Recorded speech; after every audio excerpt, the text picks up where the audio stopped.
JD. Ang kwentong ito ay hango sa totoong buhay. Mula ito sa isa nating kabayan na itago na lamang natin sa pangalang Susan. Walang eksaktong taon. Legazpi. Kilala si Lolo Danilo bilang malupit sa pagdidisiplina. Bawat mali ng mga apo ay katumbas ng paglatay ng latigo o hindi kaya naman anumang bagay na mahawakan. Palagi din siyang pasigaw kung magsalita. Hindi matandaan kung kailan ito nagbaba ng boses. Ang ugaling ito ang dahilan kung bakit iniwanan ng asawa. Ang mga anak ay nag-alisan matapos makapag-asawa. Mag-isa sa mahabang panahon hanggang sa dumating ang mga apo na sina Susan, Dino at Marco. Parehong hindi kasundo ang mga magulang. Pinalayas dahil sa ugaling minana kay Lolo Danilo. Pagdating sa tahanan ng matanda, hindi magkaisa. Sigawan, sagutan, pisikalan. Ilan lamang sa araw-araw na kaganapan sa buhay ng maglolo.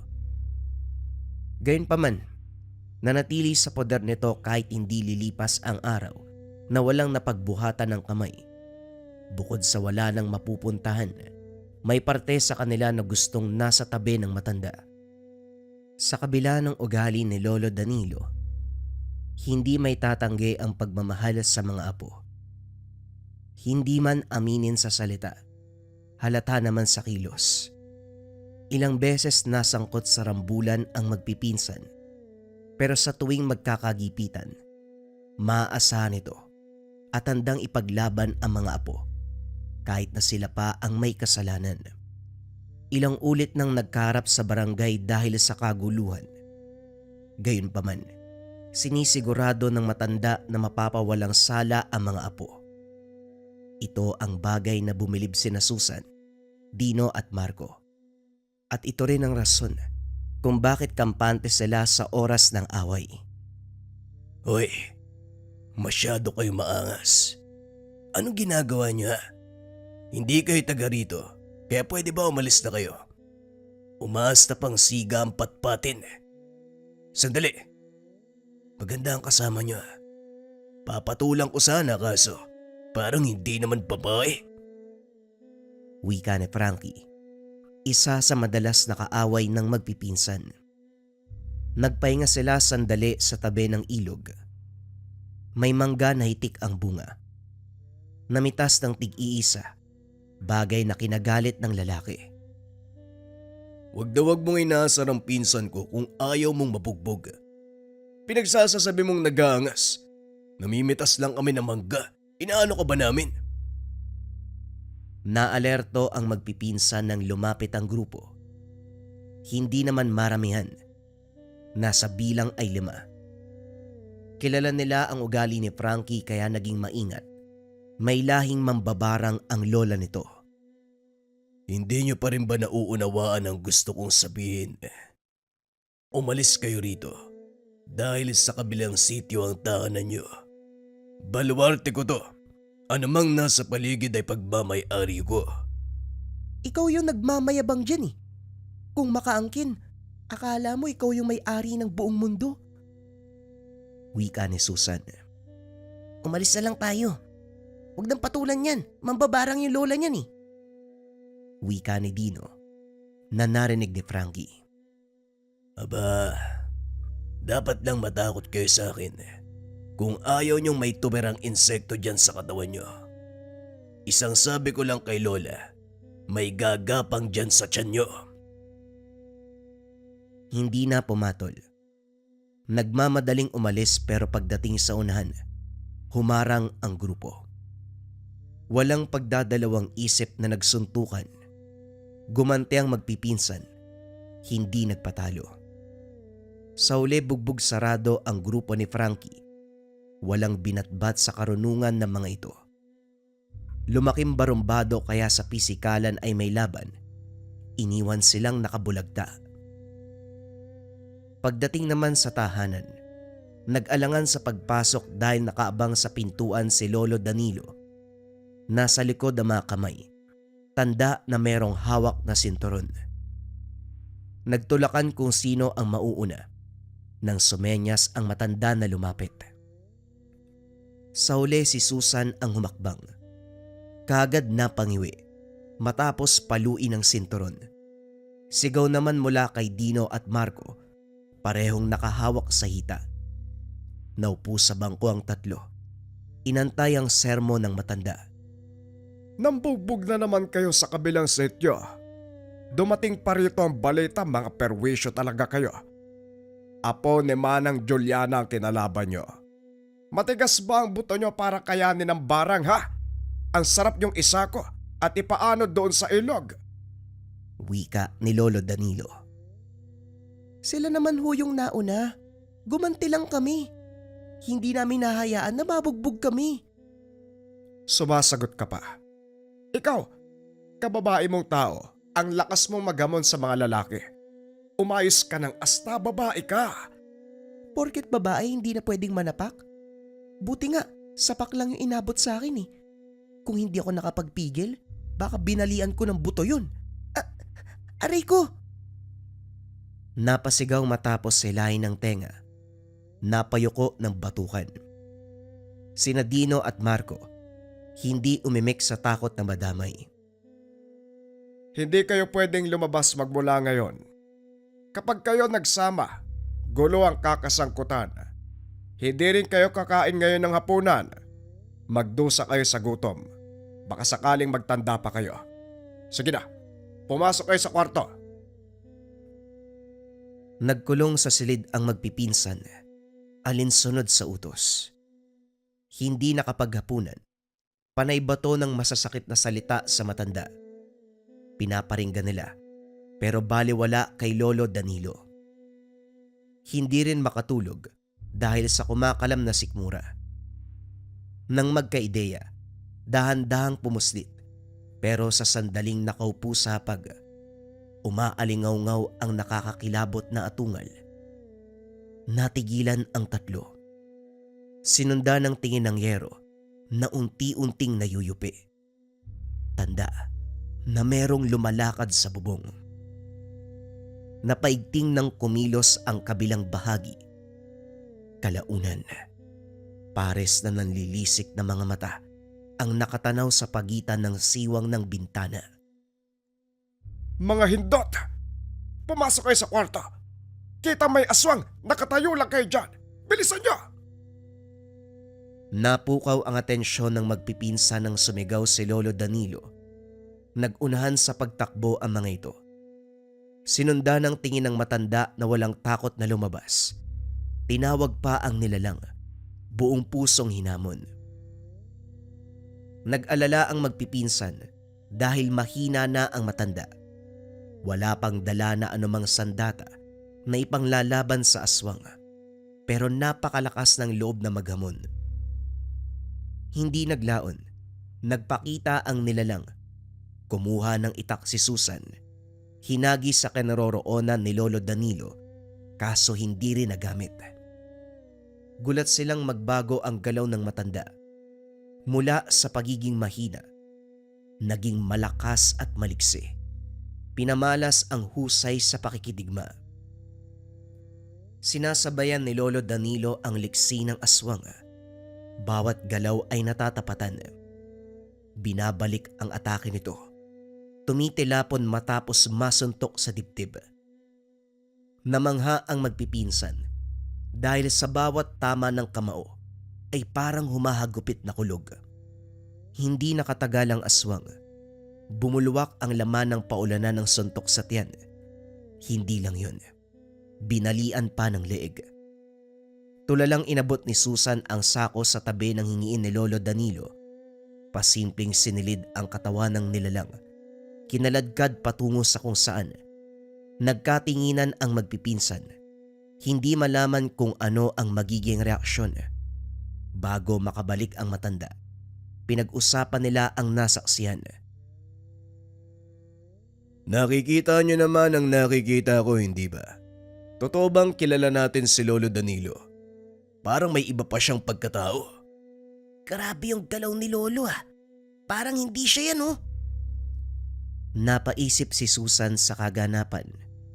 Hindi naglaon. Naalala ang minsang napag-usapan ng mga tiyuhinang tungkol sa matanda. Kung tama ang pagkakaalala ko, may mutsayan si Lolo eh. Siguro yan yung dahilan kung bakit ganyan siya. Mahina na siya o dala ng katandaan. Pero kanina, parang halimaw yung lakas niya eh. Ang bilis pa ng kilos. Naudlot ang usapan nang dumating si Lolo Danilo. Kalmado ang galaw na parang walang nangyari. Dumiretso sa silid at natulog. Kinabukasan nagising sila sa ingay. Maagang nagpukpok ng yero ang matanda. Nang makita sila, kagad sinigawan para tumulong. Umakyat sa bubong sina Dino at Marco. Si Susan naman ang nautusan sa paghahanda ng agahan. Pagkatapos, tinipon ang magpipinsan para sa mahalagang usapin. Tahimik na nakikinig ang tatlo sa bawat salita ni Lolo Danilo. Diretsahan ang pagsabi ng matanda. May nakaabang na banta sa buhay nila. Walang preno na sinabing aswang ang kalaban. Si Susan na palatanong, hindi napigilang mag-usisa. Lolo, sagutin mo naman kami. Sino ka po ba talaga? Parang nag-iiba yung katauhan mo kapag meron kang karap na aswang. Totoo po ba yung narinig ko kina Tia? May mutya ka? Ano naman kung meron? May problema ba tayo? Ikaw, Susana, bawas-bawasan ang pagtatanong, nakakairita ka. Sundin niyo ang sinasabi ko.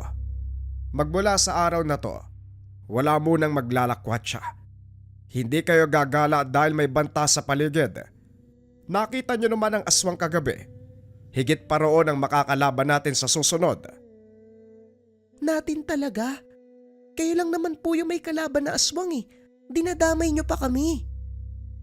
Kinaltokan siya ni Lolo Danilo. Maging si Marco at Dino, nadamay. Tumahimik ang lahat na magpatuloy sa pagsasalita ang matanda. Walang magandang ilalabas sa salita kung hindi pinag-iisipan. Umayos kayong tatlo. Kayo lang ang nagpapakulo ng dugo ko. Tandaan nyo, kapag sumuway kayo, hindi lang sinturon ang lalapat sa katawan nyo. Magkakasubukan talaga tayo. Lolo, hindi ka po ba nakukonsensya sa ginagawa niyo sa amin? Kumambugbog kayo, parang hindi kami ka-aray ko. Natahimik si Dino matapos lumatay ang walis sa binti. Tumakbo na rin sina Susan at Marco bago pa balingan. Nang mga sumunod na araw, kinulong sa tahanan ang tatlo. Hindi naman literal na nakakulong, sadyang hindi lang nakakalayo. Kung aalis man, diyan lang sa bakuran o sa likod ng bahay. Bawat galaw, sinusundan ng tingin ni Lolo Danilo, bagay na kinaiinisan ng magpipinsan. Hindi naglaon nagplano ng pagtakas. Gabi na nang mahimbing sa pagtulog ang matanda. Nakatsyempo ang tatlo, nagmamadali sa pag-alis. Ito ang gabi kung kailan na pag-usapan ng kaibigan sa kabilang bayan. Kaarawan at may maliit na salo-salo. Tatlo naman sila, kaya hindi natakot na lumabas sa gabi. Pagdating sa tahanan ng kaibigan, kagad silang pinapasok at pinakain. Naging masaya ang mga sumunod na sandali. Kantahan, sayawan, kwentuhan. Maraming pagkain at inumin kung kaya't naaliw. Nagpaalam si Susan. Naghahanap ng pwesto para makiihi.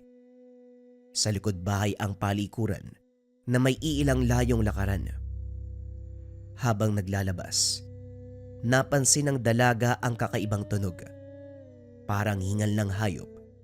Dahil kuryoso kung ano, sinilip ang mayayabong na halaman. Nanlaki ang mga mata na may humablot at kinaladkad patungo sa masukal na bahagi. Sumubsob sa lupa matapos ibalibag. Tumayo si Susan. Ibinida ang lakas ng kamao. Kahit babae, sanay sa pisikal na laban dahil sa ilang ulit na pagkakasangkot. Likas din ang lakas ng mga kamao, kaya may ganang makipagbuno. Ang hindi lang maintindihan, Hubog ng tao ang karap, kaso malabo ang pagmumuka. Dito rin nang gagaling ang hingal. Hindi may kakaila ang lakas ng kalaban.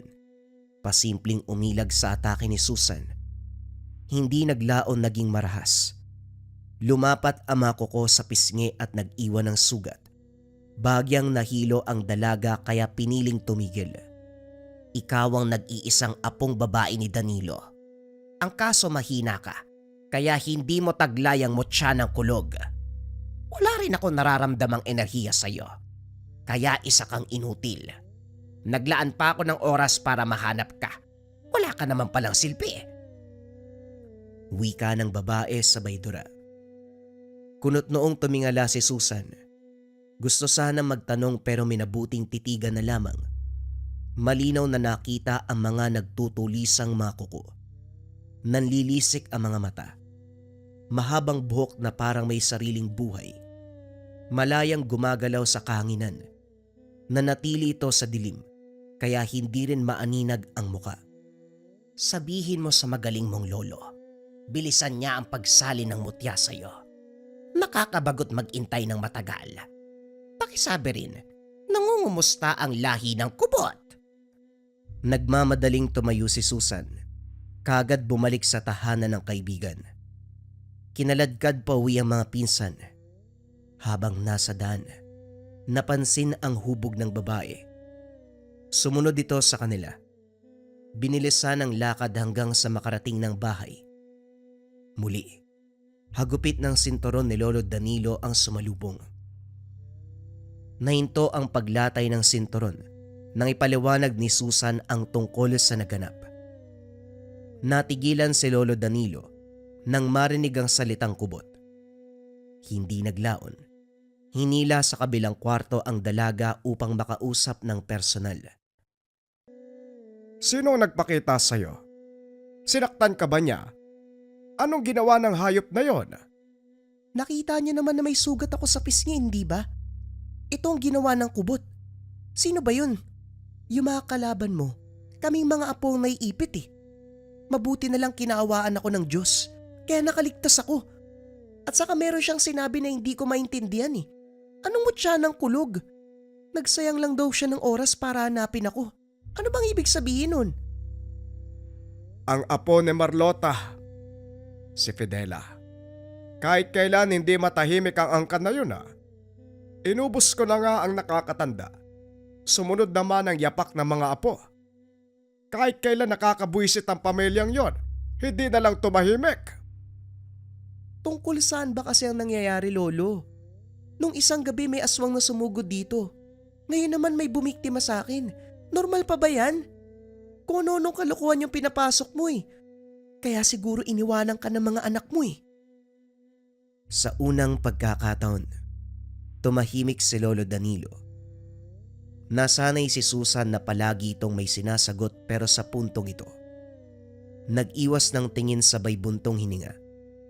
Mararamdaman dito ang matinding galit. Sa mismong gabi, nag-abot ng patalim si Lolo Danilo. Nanlaki ang mga mata ni Susan nang sugurin siya nito. Sinigawan pang lumaban, gamitin ang patalim. Dahil sa tono nito, napilitang damputi ng itak. Nagdadalawang isip dahil lolo ang karap at may sandatang hawak. Kaso nang totohanin ng matanda ang atake, napilitan ding lumaban. Hindi maunawaan ni Susan ang nangyari dahil hindi naman siya ganong kabilis pero ngayon, nauunahan si Lolo Danilo. Para ding nababasa ang galaw ng matanda. Bago makakilos, nauhulaan ang sunod na galaw. Hanggang sa nagawang itumba ang matanda. Sa halip na masaktan sa lakas ng pagbagsak, tumawa pa ito. Pasimpleng tumayo at sa kauna-unahang pagkakataon, mababa ang tono ng boses. Malumanay ang pagsasalita at higit sa lahat, puro papuri ang salita. Kumana ang pagre-ritual ko. Lahat ng pagod ko nagbunga na sa ngayon. Ikaw ang susunod sa yapak ko, Susan. Tama ang pakiwari ko nung isinilang ka. Walang duda kung bakit kumikislap ang mutya sa gabing iyon. Ang tanga na mismo ang pumili ng sunod na tagapangalaga. At ngayon, ikaw na ang magtatanga nito simula ngayon. Napayuko si Susan nang ituro ni Lolo Danilo ang bulsa niya. Kinapa, nahugot ang isang bato na parabang pinalilibutan ng bultahe. Napansin ng dalaga ang lakas ng enerhiya at gaan ng pakiramdam. Ano po to? Paano napunta sa bulsa ko yung bato? Yan ang mutya ng kulog. Patagal na yung nagpahinga pero muling nagising nang mahawakan mo. Isa lang ang ibig sabihin niyan, Susan. Ikaw ang susunod na magmamana. Babae ka man pero ikaw ang pinili ng gamit. Tanggapin mo ng buong puso. Hayaan mong manahan sa iyong pagkatao ang mutya. Masisigurado na hindi ka nito pababayaan. Hindi nakaimik si Susan. Palipat-lipat ang tingin sa mutya at kay Lolo Danilo. Naunawaan ng dalaga ang lahat ng ipaliwanag ng matanda, paisa-isa hanggang sa wala nang natanong. Hinayaan din siyang magdesisyon kung sakaling aayawan ang tungkulin. Tatanggapin ni Lolo Danilo ang magiging pasya. Binigyan siya nito ng ilang araw. Akalain mo yon? Si Susan ang nag-iisang babae sa atin, pero binigyan siya ng mabigat na responsibilidad. Kakayanin niya kaya? Aswang ang makakalaban niya. Ano sa tingin mo, Marco? Kagaya ng sinabi ni Lolo, hindi siya pipiliin ng mutya kung alam nito na hindi kakayanin. Kilala mo si Susan. Siya ang tipo ng tao na kakayanin ng kalaban kahit mahirap. Kita mo naman, kababaeng tao pero kayang itumbang malalaking kaaway. Siya lang ang pinsan nating babae, kaya bilang mga lalaki, tungkulin natin siyang protektahan. Kung sakaling mapapalaban siya, lalaban din tayo. Yan lang ba? Walang problema. Laban lang pala Pag-uusap ni Marco at Dino. Habang nakamasid sa pinsan, tinuturuan ng dasal at pamamaraan sa pakikipaglaban.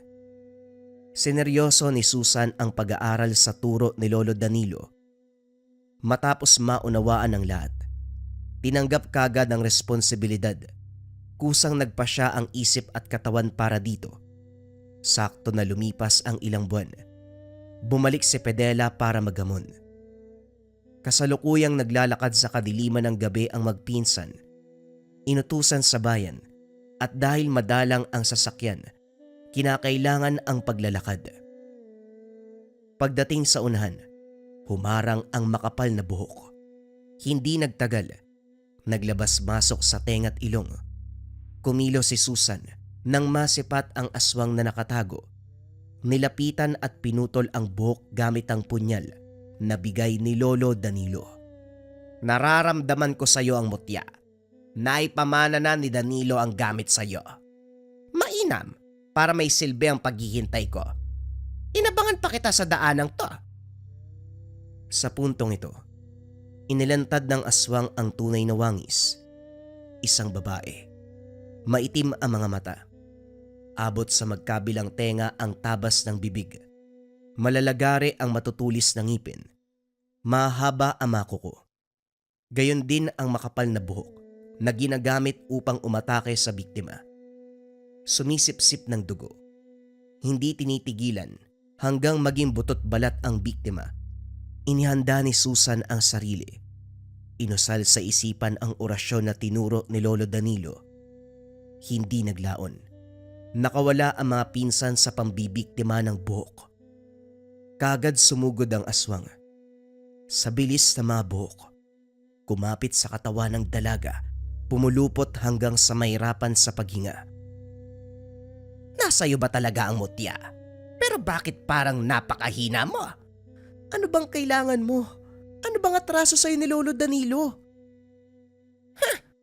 Si Danilo ang umubos sa mga ninuno ko. Kaya gaganti ako para sa kanila. Ang kaso, hindi si Danilo ang gustong ipapatay, kundi ang susunod sa yapak niya.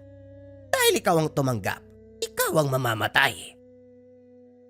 Habang kinakausap, nakawala si Susan. Umepekto ang orasyon. Sa isang iglap bigla siyang nawala sa harapan ng aswang. Laking gulat nito.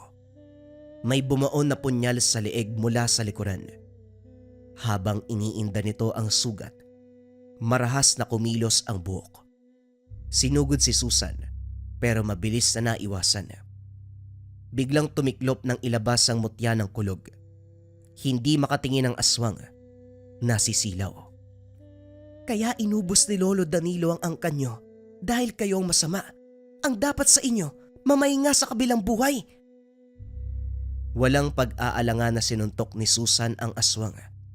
Ilang beses yumanig ang katawan nito, kasabay ng pagkawasak ng muka. Hindi naglaon ay bumulagta na lamang. Pagbalik sa tahanan, magiliw na binahagi ng magpipinsan ang laban. Kaso biglang natahimik nang magsalita si Lolo Danilo. Ayon dito, hindi dahil napuksa si Pedela, ibig sabihin tapos na ang laban. May kapatid na minsang sumugod sa matanda. Alerto naman ang dalaga para kung sakaling magpakita ang kapatid, kaagad na malalabanan. Mahabang panahon nang lumipas, sumapit ang punto na mayapa si Lolo Danilo dahil sa katandaan. Bigla na lang itong hindi nagising isang araw. Pero kahit wala na ito, nananatili pa rin sa tahanan ang magpipinsan. Napamahal sa yumao, kaya anuman ang mangyari, namamalagi pa rin sa tahanan. Sa puntong ito, napansin ni Susan, sa partikular na araw, may umaaligid. Binalaan sina Dino at Marco tungkol dito. Doble ingat at mas naging alerto sa paligid. Hindi nagtagal. Naglakas ng loob ang aswang sa pag-atake. Oras ng hapunan nang biglang tumagos si Marco sa dingding. Sa sobrang bilis, hindi nakita kung anong klase ng halimaw ang tumangay. Nang mag-init ang mutya, kagad kumilos si Susan, kaso walang naabutan. Nagtamo ng kalmot sa iba't ibang bahagi ng katawan ng pinsan. Mano-manong gamutan. Ginamit ang iniwang lana ni Lolo Danilo. Mabilis humupa ang kirot. Nagsara ang sugat. Nang tanungin ni Marco, pinaliwanag ang aswang na may mahabang kuko. Malansa. Mahaba ang dila. Mabilis ang kilos. Kagad itong nawala matapos tangayin at kalmutin. Binulong nito ang pangalan, Lolo Danilo. Ilan ba yung aswang nakaaway ni Lolo Danilo? May kubot, tapos may kapatid pa. Hindi natin alam kung kailan naatake. Baka yun na yun. Walang duda, siya na nga yun. Angkan lang naman nilang binanggit ni Lolo Danilo. Nilinaw niya sa akin na wala siyang kalaban bukod dito. Kung ganun, lumabas na sa lungga niya ang aswang. Hindi na tayo ligtas dito. Kahit nasa loob ng tahanan, nagagawa pa rin. Uminit ang tangan. Nang sunda ng bakas nito sa hangin, nasipat sa hindi kalayuan ang isang matanda. Sa pagkakaalala, lola ni Frankie. Yung nababalita na isang mambabarang. Bukod sa matanda, may kasama itong lalaki. Hindi niya kilala. Kagad ding nagsialisan nang makita siya. Sinunda ng dalaga hanggang narinig ang usapan ng mga ito. Matagal nang hinahanap ng angka nito ang kinaroroonan ni Lolo Danilo. Magkasundo. Palibasa parehong demonyo eh. Mambabarang tapos aswang. Gulat na napalingon ang mga ito.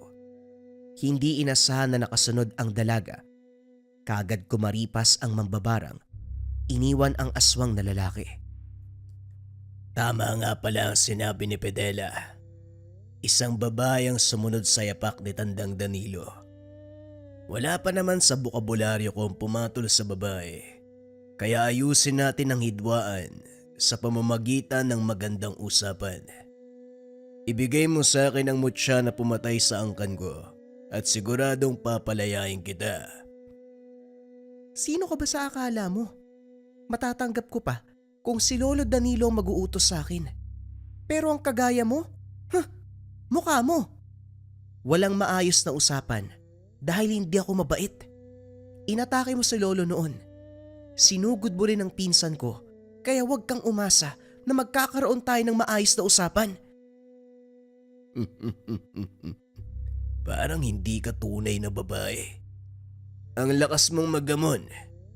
Hindi ka ba natatakot na madulas ang swerte at bagsakan ka ng kamalasan? Walang makakapagsabi. Baka ikamatay mo kung ipipilit na makipaglaban sa akin. May oras pa para magpasya. Ibigay mo sa akin ang mutya. Ipapangako ko na matatapos na rin sa araw na ito ang kaguluhan sa pagitan sa atin. Inilabas ni Susan ang mutya. Nakita niya kung paanong kumislap ang mga mata ng kalaban. Inilahad ang palad sa pag-aakalang ibibigay ito. Sinugod ang dalaga. Nagpakawala ng ilang ulit na suntok. Hindi nakapalag sa bilis ng kilos. Napailing matapos matanggalan ng ngipin. Nasagad ang galit. Nagpalit ng anyo sabay atake. Sumugod ng kalmot. Kumagat pa kapag nagkataon. Pero lahat ng ito ay pasimpleng naiwasan ni Susan. Kinulang sa lakas ng aswang dahil ilang minuto na ang lumipas, hindi man lang pinagpawisan. Hindi rin kailangan kumilos ng kumilos dahil isang tabi lang ay nakakailag na. Nang makatsyempo, nahawakan sa leeg dahilan para mapahinto sandali. Mabuti pa yung kapatid mong babae. Nagustuhan ko ang pakikipaglaban sa kanya. Hindi hamak na mas malakas kumpara sa'yo. Bagong yanggaw ka ba? Masyado kang pulpul. Mas lalong nagalit ang aswang matapos ng panglalait. Hindi hinayaang makapalag. Binalian ng braso at binti. Sinaksak ang tiyan gamit ang sarili nitong kuko. Saka lang naglabas ng punyal si Susan para wakwakin ang tiyan at dukutin ang puso. Dilat ang mga mata ng aswang habang nakabulagta. Pagkatapos sa nilalang, pinuntahan ang bahay ni Frankie. Hinanap ang mambabarang. Agad itong nakiusap na palampasin na lamang ang ginawa. Humingi ng tawad. Naramdaman ni Susan ang taimtim na pakiusap. Kaya naman binigyan ng pagkakataon. Binantaan na kapag sisirain ang pangako, babalikan upang tapusin. Tumalima naman ang mga ito sa usapan. Matapos ang pangyayari, hindi nagpakampante si Susan. Patuloy na nagmamasid sa paligid. Maging ang pinsa na sina Marco at Dino, alerto sa lahat ng oras. Nang may pagkakataon, pinuntahan ng lugar na pinagmula ng kalaban. Ang naabutan ay lumang bahay na walang tao. Ang sabi ng kapitbahay, ang magkapatid na Pedela at Pedelang nakatira. Dahil patay na pareho, nakahinga ang dalaga. Sa kabutihang palad, tuluyang natuldukan ng problema. Hindi na sinundan ang kaganapan. Sa pagdaan ng panahon, patuloy na ginampanan ni Susan ang tungkulin bilang manunugis. Dahil wala ng aswang na gumagambala sa pamilya, inasikaso ang mga nilalang na naglipana sa iba't ibang sulok ng bayan. At dahil hindi sa lahat ng oras mahuhulaan ang mangyayari, may pagkakataon na bigong isalba ang buhay ng biktima. Gayunpaman, marami siyang natulungan. Hindi na siya nakapag-asawa dahil sa tungkulin, kaya maraming nabuong usapan kung saan napunta ang mutya nang siya ay mamaalam. May mga nagsasabing merong pinagmanahan, binaon sa lupa, o muling binalik sa kalangitan. Ngunit lahat ng ito ay walang patunay. Iisa lamang ang alam nila. Sa kasaysayan, may isang babaeng humawak ng malakas na tangan na kung tawagin, Mutya ng Kulog. Bagong kwento pa rin ang kasunod mga kabayan. Ito ay pumapatungkol sa isang uri ng tangan na kung tawagin ay Sator Coronados. Ang kwentong ito ay hango sa totoong buhay. Mula ito sa isa nating kabayan na itago na lamang natin sa pangalang Candido. Taong 1960, Tacloban. Mula sa pamilya ng sundalo ang propesyon ni Candido. Mula sa ama at 4 na nakakatandang kapatid. 5 taon siyang nanilbihan sa kasulok-sulukang bahagi ng Mindanao na destino para tutukan ang problema tungkol sa mga rebelde. Nakikipaglaban din ang ama at mga kapatid sa ibang bahagi ng bansa.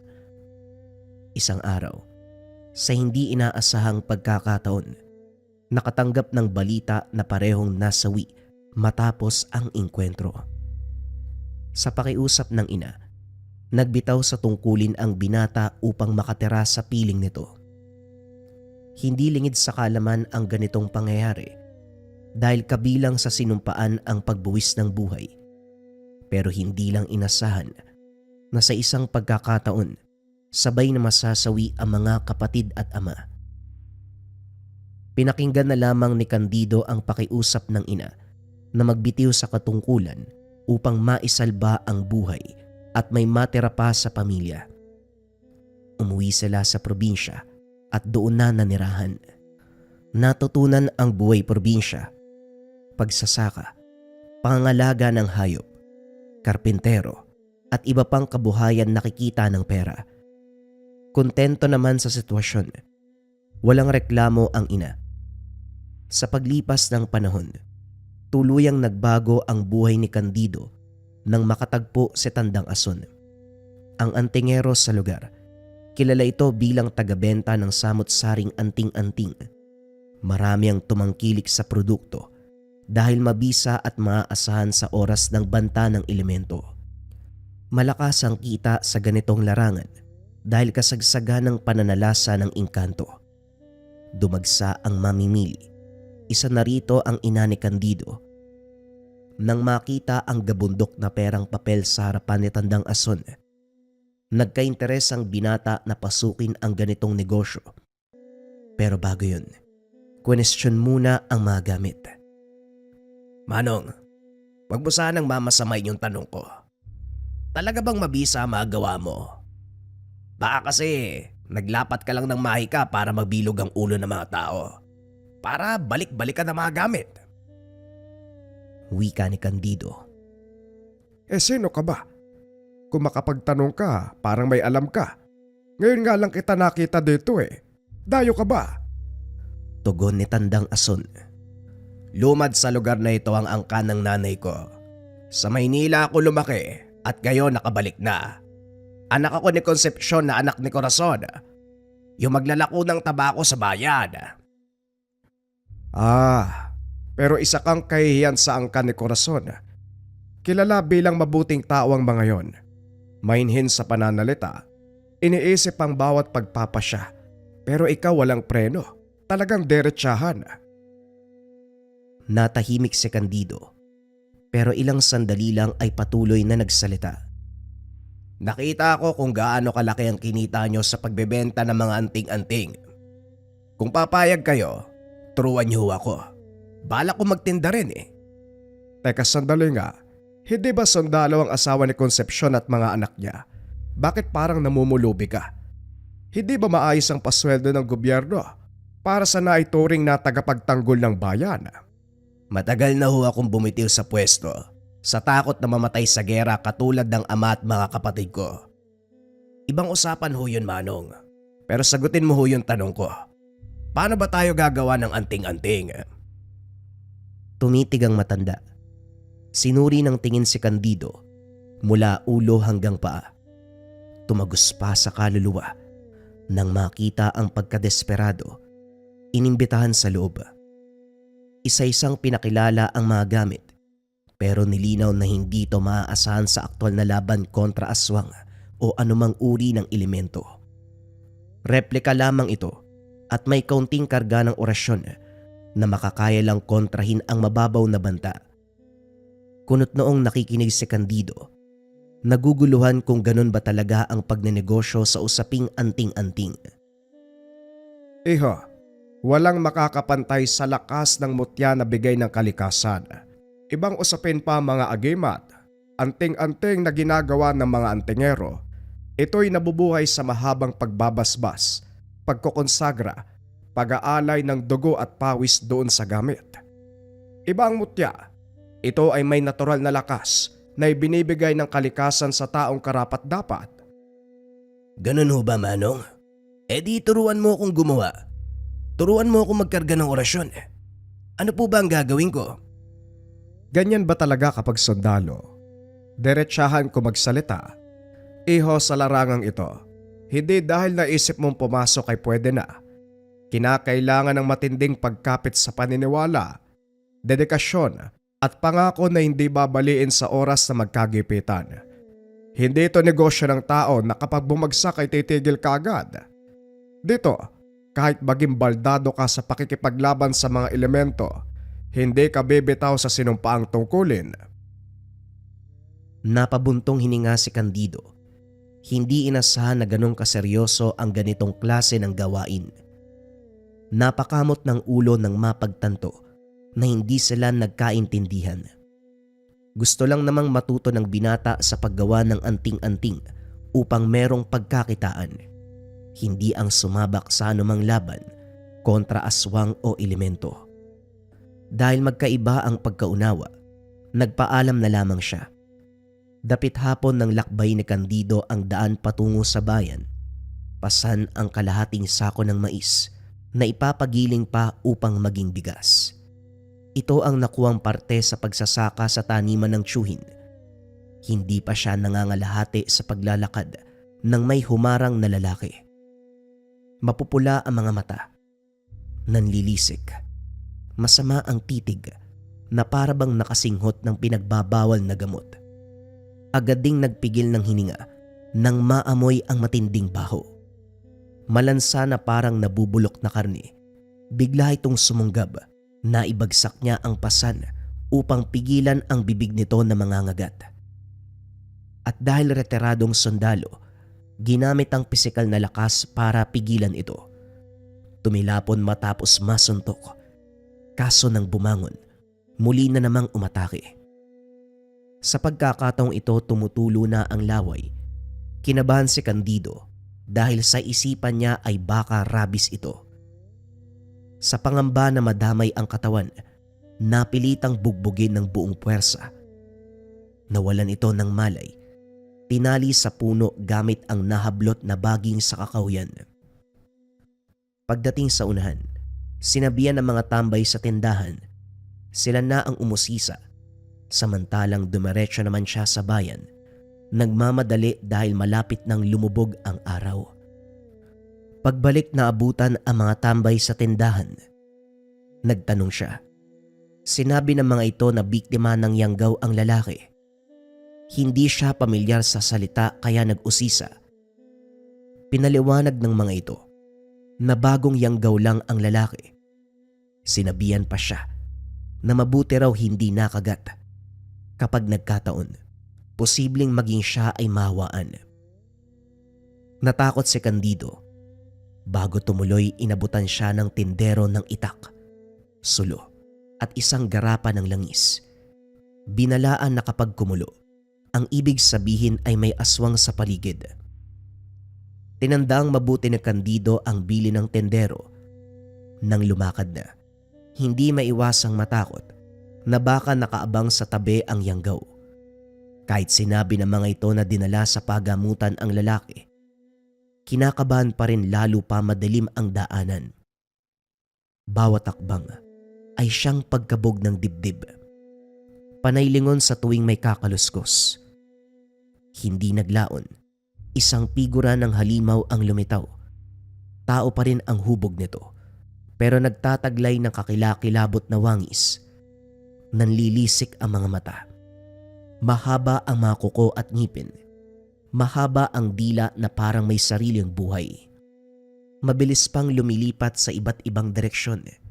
Hirap ang binata na habulin ng tingin hanggang sa bumungad sa harapan. Nabitawan ng sulo. Naiharang naman ng itak nang subukan siyang kagatin ng aswang. Nagpumiglas ang binata kaso lang masyadong malakas ang nilalang. Nagkasugat sa magkabilang braso sa mga kuko nito. At higit sa lahat, kinakapusan ng hininga sa tindi ng amoy. Nang makabuelo, binuhos ang lakas para maitulak. Paulit-ulit na hinawi ang itak. Panay ang ilag ng halimaw. Nahirapan sa paglapit dahil nag-iingat na hindi magip ng patalim. Nang maglaon, muling sumugod ang aswang. Kaso nga lang, nadaplisan ang mukha niya nang iwinasiwas ni Candido. Lalong nagalit ang nilalang. Mas naging mabangis ang itsura. Pero bago pa muling sumugod, naaninag ang grupo ng sulo na papalapit sa kinalalagyan. Sa muling pagtingin, naglaho na ang aswang. Bumungad ang mga tambay at tendero. Nangangamba ang mga ito para sa binata, kaya naisipang sundan para ihatid. Nang makita ang kalagayan, kanya-kanya sa paghugot ng itak. Palasa ng mata at pangdama. Nariyan lang sa sulok ang aswang. Huwag maging mangmang dahil baka maunahan pa. Wika namang Serbyo, ang tendero. Ilang aswang po bang nasa lugar na ito? May nakasalubong ako kanina. Nayanggaw. Tapos ngayon naman, ganap na aswang na. Mabilis ang hakbang ng mga ito habang nakamasid sa paligid. Hindi mo mabibilang, iho. Pero hindi din naman sa lahat ng oras. May partikular lang na panahon. Taggutom siguro, kaya naglalabasan sila. Dito sa lugar namin, parang nasanay na rin kami. Kaya kapag panahon ng mga aswang, iba yung pag-iingat kagad. Total hindi ka pa naman ganong katagal dito, ihahatid ka muna namin. Iwasan mo rin ang paglabas sa gabi. Dahil sa mga panahong ito ay meron talaga. Sa kabutiang palad, nakarating ng tindahan na hindi nasundan ang pag-atake. Laking pasasalamat ni Candido sa grupo ni Mang Serbio. Nagpaalam na rin ang mga ito bago lumalim ang gabi. Sa naganap, nakapag-isip-isip si Candido, ituloy ang balak na matutunan ang tungkol sa anting-anting. Sapat na dahilan ang kinasangkutan para aralin ang pamamaraan upang makalaban. Kinabukasan pagsikat ng araw, pinuntahan ang tahanan ni Tandang Ason. Naabutan nitong kinargahan ng orasyon ang mga gamit. Nandito na naman ang retiradong sundalo. Anong may paglilingkod ko sa'yo? Tanong ng matanda. Halata sa reaksyon ng muka na naiinis na. Manong, may nakaengkwentro kong aswang kagabi. Hindi madali ang pinagdaanan, kaya gusto kong matutunan ng bagay na magliligtas sa akin sa oras ng panganib. Hayaan niyo po kung matuto sa inyo. Napatitig si Tandang Ason. Lumipas ang ilang segundo bago nagsalita. Hindi ba dati ka namang sundalo? Bakit hindi mo gamitin ang baril para patayin ng aswang? Malakas ka. Halata sa pangangatawan mo. Bakit hindi mo nalang bugbugin hanggang sa madurog? Si Candido naman ngayon ang natahimik. Hinulaan kung sadya ba ang pagkasabi ng matanda o sinusubukan lang siya. Manong, alam ko ang kakayahan ng aswang. May dati akong kasamahan na nagmula sa probinsya kung saan naglipa na ang mga halimaw na ito. Madalas niyang naikikwento. Ayon sa kanya, walang laban ng ordinaryong bala, patalim o ang lakas ng tao. Ang tanging makakalupig sa aswang ay ang katulad mong antingero, albularyo o kung sino man ang may karunungan. Mahusay.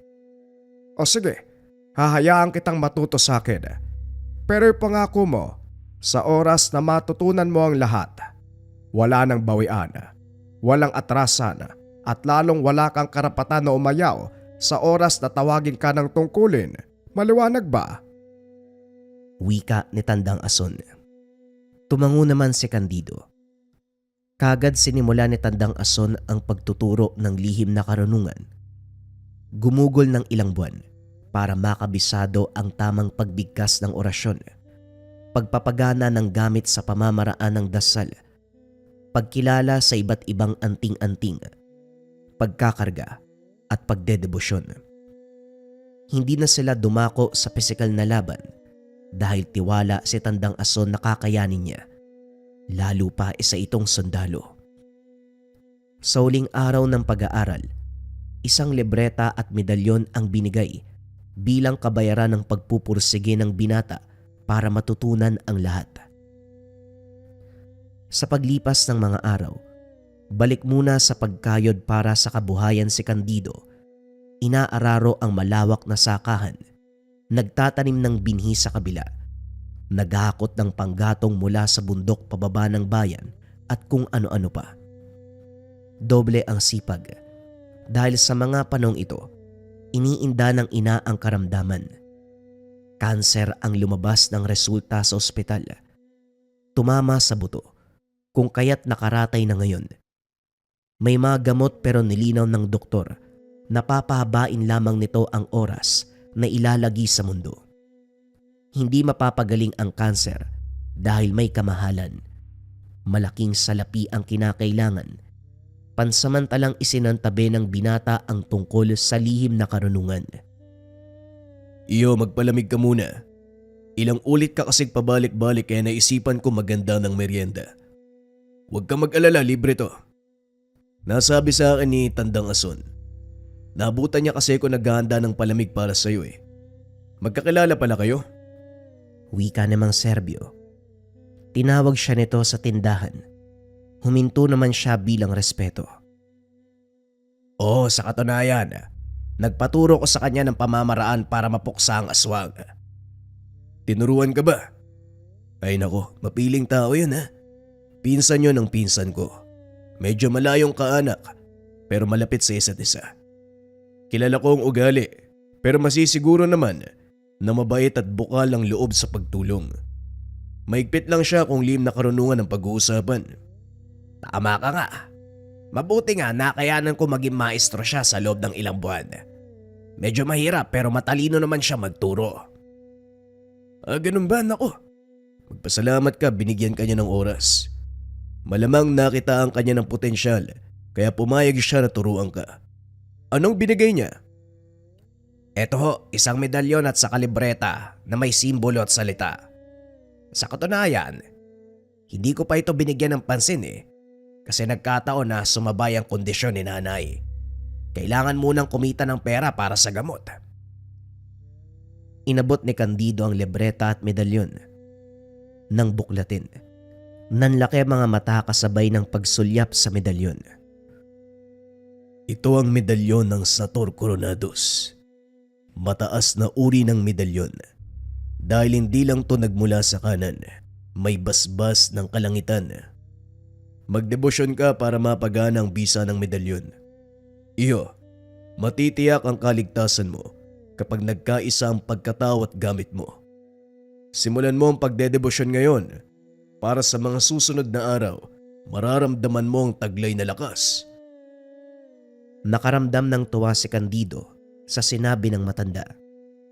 Nagmamadali sa pag-uwi. Sinimulan ang pagdedebosyon.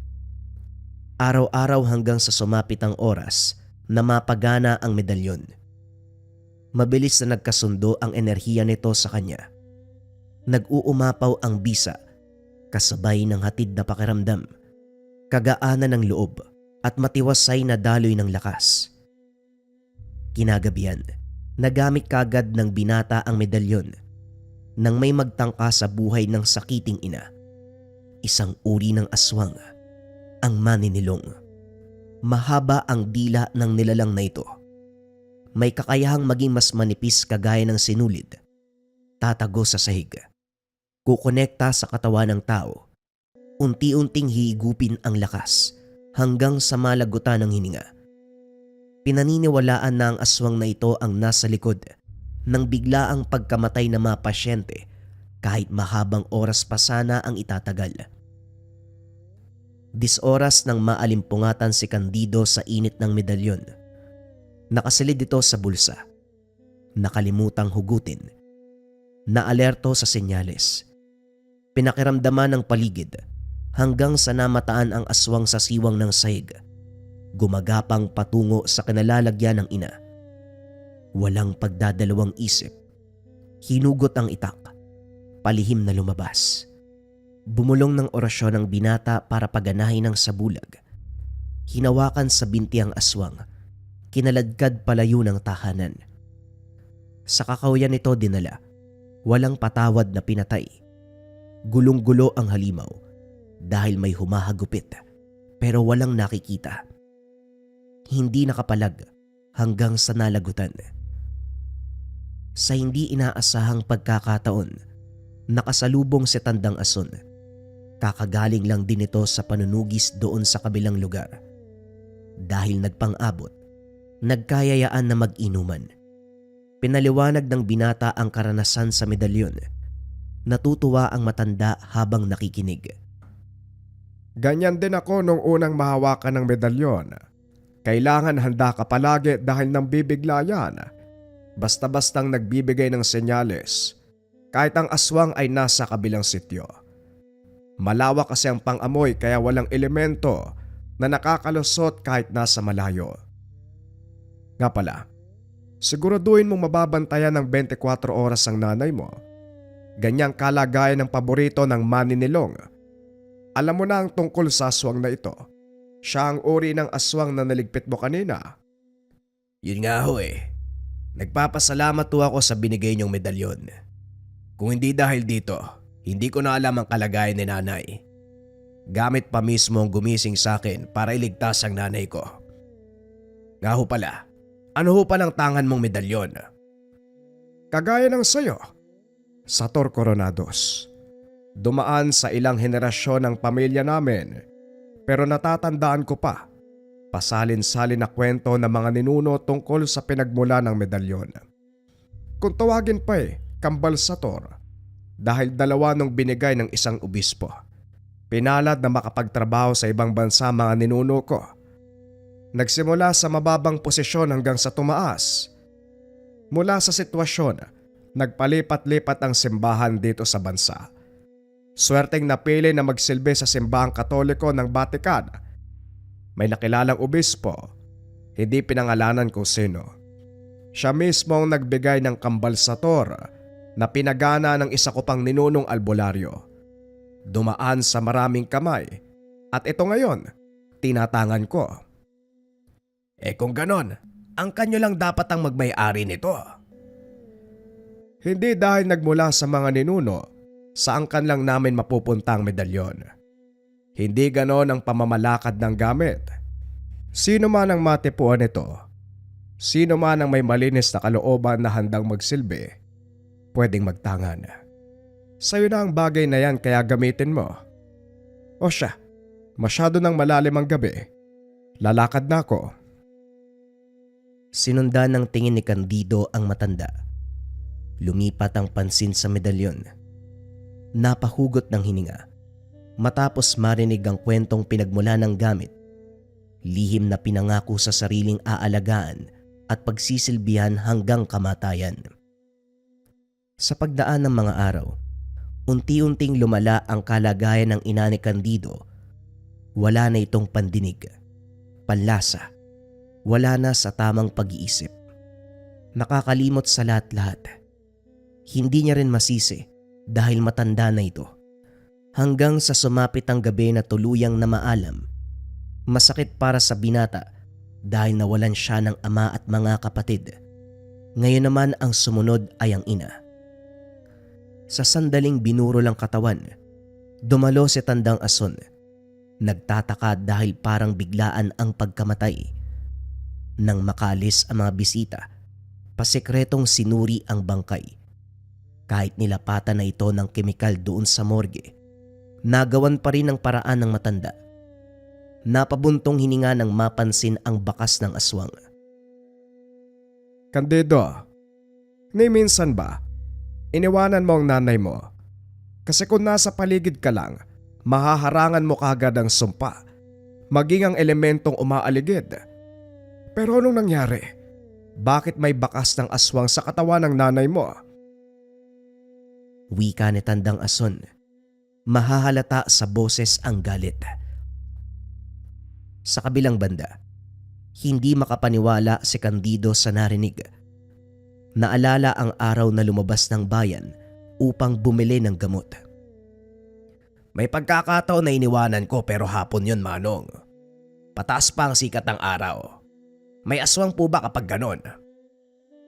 Iho, may pagkakataon na kahit tirik pa ang araw, nagagawang mambiktima ng aswang. Lalo na kung layong makuha ang biktima. Gagawan at gagawan ng paraan. Walang duda. Maninilong ang nasa likod nito. Sino pa nga ba? Sa lugar na ito, wala na akong ibang kilala na ng bibiktima ng sakitin. Naikuyom ng binata ang mga kamao, kasabay ng pag-usbong ng galit. Matatanggap kung nasawi ang ina dahil sa iniindang sakit. Pero ang malaman na biktima ng aswang, hindi mapapalampas. Lumabas siya. Humugot ng itak, pero pinigilan ni Tandang Ason. Nahihibang ka na ba? Nakaburol pa ang nanay mo. Huwag mong dagdagan ng problema. Tutukan mo ang paglilibing. Iasa mo sa akin ang paghihiganti. Huwag kang mag-alala. Ako mismo ang susuyod sa lugar para mahanap ang aswang.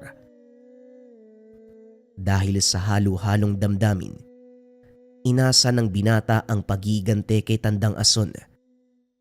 Nakinig siya dito dahil kung tutusin, mataas ang kaalaman sa ganitong usapin. Ibinuhos na lamang ang atensyon sa pagpapalibing. Nang nasa sementeryo na, hindi mapalagay si Candido sa isang sepulturero. Ang lagkit ng tingin sa kabaong. Mababakas sa mga mata na merong binabalak. Isa pa nagbigay ng senyales ang medalyon. Kinalmahan muna ng binata. Marami pang tao dahil kasalukuyang nagmimisa ang pare. Dahan-dahang binaba ang kabaong. Inumpisahan ang paggawa ng patyon. Hindi nahiwalay ang pansin sa sepulturero. Nanatili siya sa puntod ng ina hanggang sa siya na lamang ang mag-isa sa lugar. Tumalikod si Candido at lumakad palayo. Sa sulok ng mata, napansin ang sepulturero nagmamadali sa pagligpit sa puntod. Takip-silim ng mga oras na yun kung kaya't walang tao sa paligid. Palihim na sinundan ng kilos ng lalaki hanggang sa nasaksiyan ang akmang pagwasak ng puntod. Anong ginagawa mo? Hindi mo na ginalang ang patay. Sandali. Siguradong aswang ka. Wika ng binata nang mapansin ang katangian ng aswang sa lalaki. Ngumisi ito. Tinanggal ang sombrero. Pinakita ang tunay na anyo. Nabuhay ang galit ng binata sa kilos ng aswang. Nakailag siya sa sugod nito. Mahaba ang kuko, pero isa-isang pinutol ng binata. Nagkarga na ng mataas na sabulag si Candido upang mapabilis ang pagpatay sa aswang. Pagbalik ng tahanan, naabutan si Tandang Ason. Dala nito ang magandang balita. Natunton ang kinalalagyan ng maninilong. Hindi siya nag-usisa kung paanong nahanap, kagad na pinuntahan. Sa galit ng binata, sinugod ng taga ang lalaki. Hindi nagkaroon ng oras para magamit ang kakayahan bilang aswang. Itak, orasyon, at bisa ng sator. Tumagal lang ng ilang segundo, binawian na ng buhay. Kinaladkad ni Tandang Ason ang binata. Candido, sa ginawa mo pwede tayong mapahamak eh. Paano kung merong nakakitang kalahi? Pwede tayong balikan. Hindi ka nag-iisip. Alam kong labis ang galit mo dahil sa nangyari sa nanay mo. Pero sana naman, unahin ang pag-iingat. Dehado tayo kapag nagkataon. Pasensya na, Manong. Hindi ko lang hahayaan na makatakas ang aswang na dahilan ng maagang kamatayan ni nanay. Mahabang panahon pa sana ang pagsasamahan namin. Pero dahil sa aswang na yan, wala na. Pasensya na kayo, Manong. Mag-iisip ako sa susunod. O siya, Hayaan mo na. Umuwi ka na at magpahinga. Lumipas ang panahon. Dahil mag-isa sa buhay, napagpasya ni Candido na bumalik sa serbisyo. Kinausap niya si Tandang Ason tungkol dito. Wala ring pagpigil sa pagpapasya niya. Kaya nagbalik loob sa pagiging sundalo. Sinaoli ang medalyon at ang libreta pero hindi tinanggap ng matanda. Aniya, magagamit ng binata sa bagong landas na tatahakin. Nilinaw rin na hindi lang sa labanan ng aswang at elemento gagana ang medalyon. Malaking tulong ito sa pakikipagtuo sa digmaan. Nung una hindi naunawaan ni Candido, pero nang dumukot ng baril ang matanda, pinaputukan siya. Hindi tinablan. Dito naintindihan ang ibig sabihin. Pagbalik ng kampo, kinausap ang nasa katungkulan. Natuwa dahil isa si Candido sa maaasahan. Sakto rin, nangangailangan ng dagdag sundalo para sa pakikipaglaban. Muling pinadala si Candido sa kabilang panig ng bansa upang sugpuin ang pananalasa ng rebelde. Para siyang tangke de gera, siya pa ang nauuna sa digmaan at ang mga kasama niya ay nasa likuran, protektado ng lakas ni Candido. Madali nilang nasusugpo ang mga kalaban nang dahil sa taglay niyang kapangyarihan. Kaya naman sa paglipas ng panahon, nabigyan din siya ng bansag, taong bakal na nagtatangan ng Sator Coronados. Para sa mga interesado sa pabasa, readings ng iyong pangalan at kapalaran at gustong magkaroon ng gamit na personal at pagbabasbas sa iyong pangalan, panoorin ang video.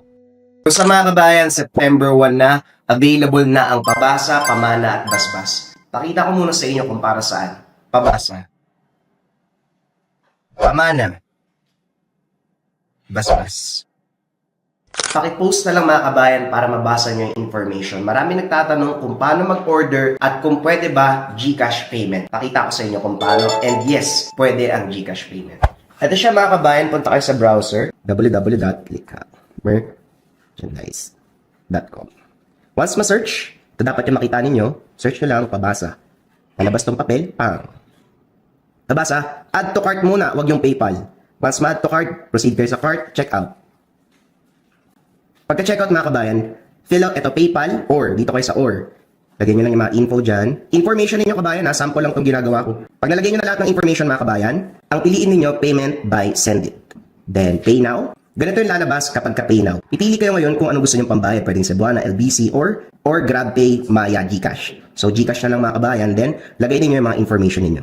Ganun lang kasimple mga kabayan. 20 slots available. Nakuha na yung 5 slots. 15 na lang ang available mga kabayan. Habol kayo, September 1 hanggang September 5 na lang yan. Take note mga kabayan, sa website lang pwedeng orderin ng pabasa at pamana at basbas. Mag-ingat sa mga scammers.